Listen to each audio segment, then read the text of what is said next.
ബ്രിട്ടനിൽ വോട്ടെണ്ണൽ തുടങ്ങിയിരിക്കുകയാണ്. ബ്രിട്ടൻ അധികാരമാറ്റത്തിലേക്ക് തന്നെ എന്ന് പ്രവചനം. 14 വർഷം നീണ്ട കൺസർവേറ്റീവ് ഭരണം അവസാനിക്കുമെന്ന് എക്സിറ്റ് പോൾ ഫലം പുറത്തുവരികയാണ്. ചരിത്ര വിജയവുമായി ലേബർ പാർട്ടി അധികാരത്തിലേക്ക് എത്തുമെന്നുള്ള സൂചനകൾ.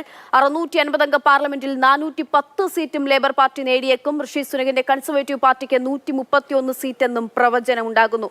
അശ്വിത് സി ഇന്റർനാഷണൽ ഡെസ്കിൽ നിന്ന് വിവരങ്ങളുമായി ചേരുകയാണ്. അശ്വിത്, 410 എന്നുള്ള ഒരു വലിയ സീറ്റിലേക്ക്, വലിയ മൃഗീയമായിട്ടുള്ള ഒരു ഭൂരിപക്ഷത്തിലേക്ക് തന്നെ ലേബർ പാർട്ടി കടക്കുമെന്നുള്ള എക്സിറ്റ് പോൾ ഫലങ്ങളാണ് ഇപ്പോൾ വരുന്നത്. ഋഷി സുനക് ഏറ്റവും ഒടുവിലും അവിടെ ജനങ്ങളോടെ അഭ്യർത്ഥിച്ചുകൊണ്ടിരുന്നത് അങ്ങനെ ഒരു മൃഗീയ ഭൂരിപക്ഷം നൽകരുതെന്നാണ്. അത് തന്നെ സംഭവിക്കുകയാണോ ബ്രിട്ടനിൽ? ഇപ്പോൾ ഔദ്യോഗിക ഫലം വരാൻ സമയമെടുക്കുമെങ്കിൽ പോലും പുറത്തു വരുന്ന എക്സിറ്റ് പോൾ ഫലങ്ങൾ.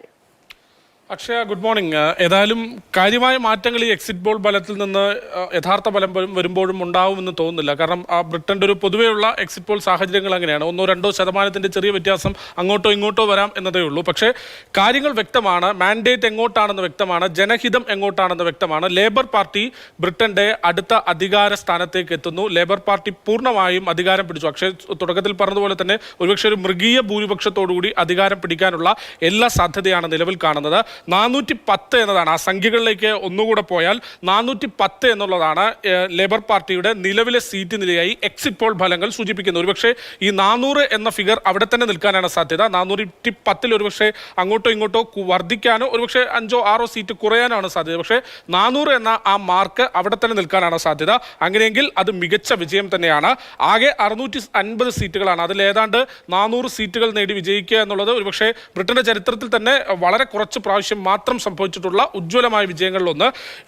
ശ്രദ്ധിക്കേണ്ടത്, കൺസർവേറ്റീവ് പാർട്ടി നിലവിൽ 14 വർഷം ബ്രിട്ടന്റെ ഭരണത്തിലിരുന്ന കൺസർവേറ്റീവ് പാർട്ടി, നിലവിൽ ഋഷി സുനക് പ്രധാനമന്ത്രിയായി നയിക്കുന്ന പാർട്ടി വളരെ അൻപേ പരാജയത്തിലേക്ക് പോയിരിക്കുന്നു. 131 എന്ന വളരെ കുറഞ്ഞൊരു സംഖ്യയിലേക്ക്, 131 സീറ്റുകളിൽ മാത്രം ജയിക്കുന്ന വളരെ മോശം സാഹചര്യത്തിലേക്ക് പോയിരിക്കുന്നു. 326 എന്ന മാന്ത്രിക സംഖ്യയ്ക്ക് അടുത്തെത്തുമെന്ന് പല കുറി ഈ കൺസർവേറ്റീവ് ക്യാമ്പുകൾ അവകാശപ്പെട്ടിരുന്നു. ഒരുപക്ഷെ ഒരു കൊയിലേഷൻ ഗവൺമെന്റ്, ഒരുപക്ഷെ ഒരു തൂക്ക് മന്ത്രിസഭയ്ക്കൊക്കെ സാധ്യതയുണ്ട് എന്ന തരത്തിലുള്ള ആത്മവിശ്വാസമാണ് ഇലക്ഷന് തൊട്ട് മുമ്പ് വരെ കൺസർവേറ്റീവ് ക്യാമ്പുകൾ നൽകിയിരുന്നത്. പക്ഷേ അതിനൊന്നും ഒരു സാധ്യതയുമില്ല എന്ന തരത്തിലാണ് എക്സിറ്റ് പോൾ ഫലങ്ങൾ ഇപ്പോൾ ഈ ഘട്ടത്തിൽ നൽകുന്ന എക്സിറ്റ് പോൾ ഫലങ്ങൾ സൂചനയായി ലഭിക്കുന്നത്. അത് സൂചന മാത്രമല്ല, മാൻഡേറ്റ് വ്യക്തമാണ്, ജനഹിതം വ്യക്തമാണ്. അതുകൊണ്ട് തന്നെ വൻ തിരിച്ചടിയാണ് ഋഷി സുനകിന്റെ നേതൃത്വത്തിലുള്ള കൺസർവേറ്റീവ് പാർട്ടിക്ക് ഉണ്ടായിരിക്കുന്നത് എന്ന് വേണമെങ്കിൽ ഇപ്പോഴും ഉറച്ചു പറയാൻ കഴിയും. ഒപ്പം മറ്റൊരു കൂട്ടിച്ചേർക്കാനുള്ളത്, ഒരുപക്ഷെ ഈ കൺസർവേറ്റീവ് പാർട്ടിക്കൊപ്പം തന്നെ നിൽക്കും, അല്ലെങ്കിൽ കൺസർവേറ്റീവ് പാർട്ടിയോട്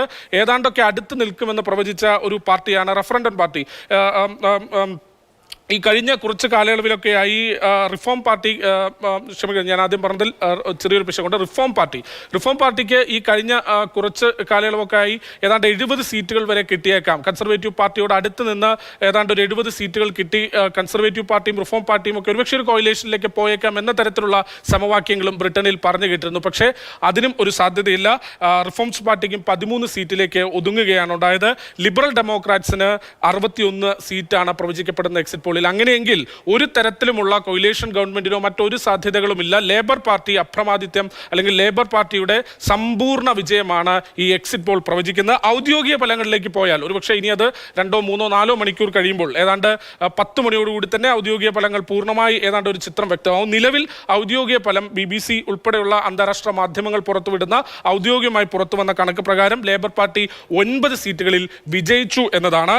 ഏതാണ്ട് 9 സീറ്റുകളുടെ ഔദ്യോഗിക ഫലം മാത്രമാണ് പുറത്തു വന്നിട്ടുള്ളത്. ആ 9ലും ലേബർ പാർട്ടിയാണ് നിലവിൽ വിജയിച്ചിരിക്കുന്നത് എന്നതാണ് ഇപ്പോൾ നൽകാൻ കഴിയുന്ന വിവരം. പക്ഷേ അശ്വിത് സൂചിപ്പിച്ച പോലെ തന്നെ അങ്ങനെ ഒരു കണക്കുകളൊക്കെ പുറത്തു വരികയാണ്. മറ്റൊരു മന്ത്രിസഭ, തൂക്ക് മന്ത്രിസഭ അല്ലെങ്കിൽ അങ്ങനെ മറ്റു കാര്യങ്ങളിലേക്കൊന്നും പോയില്ല. ഒരു വലിയ ഭൂരിപക്ഷത്തോടു കൂടി തന്നെ ലേബർ പാർട്ടി അധികാരത്തിലെത്തും. അതായത് ഈ പറഞ്ഞതുപോലെ നമ്മൾ ഇന്ത്യയിലാണെങ്കിൽ പോലും തെരഞ്ഞെടുപ്പുകളിൽ ചിലപ്പോഴൊക്കെ നമ്മൾ സംഭവിക്കുന്ന കാണാറുണ്ട്. ഒരു തരത്തിലുള്ള പ്രചാരണം നടത്തിയില്ലെങ്കിൽ പോലും പ്രതിപക്ഷത്തെ ഭരണത്തിലേക്ക് എത്തുന്ന രീതിയിൽ ജനങ്ങൾ വോട്ട് ചെയ്യുന്ന, സമ്മതിദാന അവകാശം ഉപയോഗിക്കുന്ന ഒരു രീതി സമാനമായി തന്നെയുള്ള അവസ്ഥയാണ് ബ്രിട്ടനിലും കണ്ടുവരുന്നത്. ഭരണവിരുദ്ധ വികാരം എന്ന് പറയുന്നത് അത് അങ്ങേയറ്റം അലയടിച്ചിരുന്നു. അതിന്റെയൊക്കെ റിസൾട്ട് ഇതായിരിക്കുമെന്ന് മുൻപേ തന്നെ ആളുകൾക്കൊക്കെയും പ്രവചിക്കാൻ പറ്റുന്ന തരത്തിലുള്ള ഒരു രാഷ്ട്രീയ അന്തരീക്ഷമായിരുന്നു ഉണ്ടായിരുന്നത്. ആ തരത്തിൽ തന്നെ ഈ തെരഞ്ഞെടുപ്പ് പൂർത്തിയാകുമ്പോഴും അങ്ങനെ തന്നെ നമ്മൾ വിലയിരുത്തേണ്ടിയിരിക്കുന്നു, അല്ലേ? പക്ഷേ പറഞ്ഞ പോലെ തന്നെയാണ്. കാരണം ഈ കഴിഞ്ഞ 14 വർഷത്തിന്റെ ഒരു ഭരണം, കൺസർവേറ്റീവ് പാർട്ടിയുടെ ഭരണം എടുത്ത് പരിശോധിച്ചാൽ ഒരു സ്ഥിരതയും ഉണ്ടായിരുന്നില്ല എന്ന് തന്നെയാണ് ആദ്യം എടുത്തു പറയേണ്ടത്. മറ്റൊന്ന്, ഈ കഴിഞ്ഞ 14 വർഷത്തെ ഭരണത്തിൽ കൺസർവേറ്റീവ് പാർട്ടിയുടെ 3 or 4 പ്രധാനമന്ത്രിമാർ വന്നു. കഴിഞ്ഞ കാലയളവിൽ തന്നെ, കഴിഞ്ഞ ടേണിൽ തന്നെ 3 പ്രധാനമന്ത്രിമാർ വന്നു. ഇതൊക്കെ ഒരുപക്ഷെ കൺസർവേറ്റീവ് പാർട്ടിയിൽ ജനങ്ങൾക്കുള്ള വിശ്വാസം പടിപടിയായി കഴിഞ്ഞ 14 വർഷത്തിനിടെ നഷ്ടപ്പെടുന്ന ഒരു കാഴ്ചയാണ് ബ്രിട്ടൻ കണ്ടത്. ഒപ്പം തന്നെ സാമ്പത്തിക പ്രതിസന്ധിയും ഉയർന്ന ജീവിത ചെലവും ഒക്കെ വലിയ തോതിലുള്ള പ്രശ്നങ്ങൾ ബ്രിട്ടനിൽ ഉണ്ടാക്കിയിരുന്നു. അത് തീർച്ചയായും ഈ കാലയളവിൽ ഭരിച്ചുകൊണ്ടിരുന്ന കൺസർവേറ്റീവ് പാർട്ടിക്ക് തന്നെ തിരിച്ചടിയാകുമെന്ന് ഏറെക്കുറെ ഉറപ്പിച്ചതുമാണ്. അത് തന്നെയാണ് സംഭവിച്ചിരിക്കുന്നതും. ഭരണവിരുദ്ധ വികാരം അല്ലെങ്കിൽ നിലവിൽ ബ്രിട്ടനിലുള്ള സാമൂഹ്യ സാഹചര്യങ്ങളുടെയൊക്കെ ഒരു പ്രതിഫലനം കൂടിയാണ് ഈ തെരഞ്ഞെടുപ്പിൽ ലേബർ പാർട്ടിക്ക് അനുകൂലമായി വന്നത് എന്ന് വേണമെങ്കിൽ പറയാം. പക്ഷേ തീർച്ചയായും അത്തരത്തിലേക്കൊക്കെ ഇപ്പോൾ നമ്മൾ നോക്കുമ്പോൾ റിസൾട്ടുകൾ അങ്ങനെ വരികയാണ്. ഒപ്പം തന്നെ ഈ കെയർ സ്റ്റാർമർ എന്നുള്ള ആ ഒരു നേതാവിനെ പറ്റി കൂടി ഈ സമയത്ത് നമ്മൾ പറഞ്ഞു പോകേണ്ടിയിരിക്കുന്നു. ഈ പറയുമ്പോൾ വലതുപക്ഷ ആശയത്തോടുള്ള ജനങ്ങളുടെ ഒരു എതിർപ്പ്, ആ സമയത്ത് മുന്നോട്ട് വെച്ചിട്ടുള്ള വിഷയങ്ങൾ, ബ്രിട്ടനിലെ ഏതൊക്കെ വിഷയങ്ങളാണ് മുന്നോട്ട് വെച്ചിട്ടുള്ളത്, ഒടുവിൽ നികുതി എന്നുള്ള ഒറ്റ വിഷയത്തിലേക്ക് തൂങ്ങി നിൽക്കേണ്ട അവസ്ഥ ഋഷി സുനക്കിന് ഉൾപ്പെടെ കൺസർവേറ്റീവ് പാർട്ടിക്ക് വരുന്ന ഒരു സാഹചര്യം. അപ്പം നമുക്കൊരു പുതിയ നേതാവ് ഉൾപ്പെടെ കെയർ സ്റ്റാർമർ എന്നുള്ള നേതാവിന് ഉൾപ്പെടെ അത്തരത്തിലുള്ള കാര്യങ്ങളിലേക്ക് കൂടി പോവുകയാണെങ്കിൽ ഇനി എന്തായിരിക്കും ബ്രിട്ടനിൽ നിന്ന് നമ്മൾ റിസൾട്ട് ഇപ്പോൾ എന്തായാലും സ്വാഭാവികമായിട്ടും എന്തായിരിക്കും സംഭവിക്കുക എന്ന് വ്യക്തമായി കഴിഞ്ഞല്ലോ. അപ്പോൾ അതിനെപ്പറ്റി കൂടി അശ്വത്ത്. പക്ഷേ കെയർ സ്റ്റാർമർ തന്നെയായിരിക്കും പ്രധാനമന്ത്രി, അതിലൊരു മാറ്റവുമില്ല. ഏറെക്കുറെ നേരത്തെ തന്നെ തെരഞ്ഞെടുപ്പിന് മുമ്പ് തന്നെ പ്രഖ്യാപിച്ചതുമാണ്. കെയർ സ്റ്റാർമർ അടുത്ത പ്രധാനമന്ത്രി ആകുമെന്ന് തന്നെയാണ് നമുക്കിപ്പോൾ തീർച്ചയായിട്ടും നമുക്ക് ആ തരത്തിൽ തന്നെയാണ് അനുമാനിക്കാൻ കഴിയുന്നതും.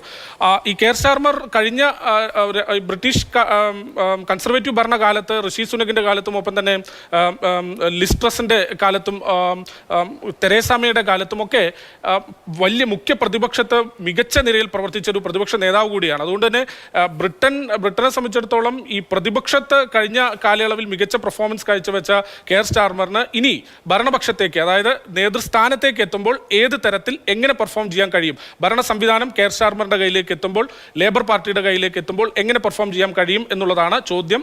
അത് തന്നെയാണ് ഏറ്റവും നിർണായകം. ശരി, എന്തായാലും ബ്രിട്ടൻ ഭരണമാറ്റത്തിലേക്ക് തന്നെ നീങ്ങുന്നു എന്ന് തന്നെ തിരഞ്ഞെടുപ്പ് ഫലാദ്യ സൂചനകൾ പുറത്തു വരുമ്പോൾ വ്യക്തമാവുകയാണ്.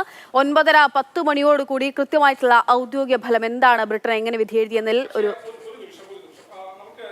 ഒടുവിലത്തെ അപ്ഡേറ്റ് കൂടെ പുറത്തു വന്നിട്ടുണ്ട്. അതായത് ഔദ്യോഗിക കണക്കുകളിൽ ഇപ്പോൾ 10 സീറ്റിൽ ലേബർ പാർട്ടി വിജയം ഉറപ്പിച്ചിട്ടുണ്ട്. ഒപ്പം തന്നെ കൺസർവേറ്റീവ് പാർട്ടിയും 1 സീറ്റിൽ വിജയം ഉറപ്പിച്ചിട്ടുണ്ട്.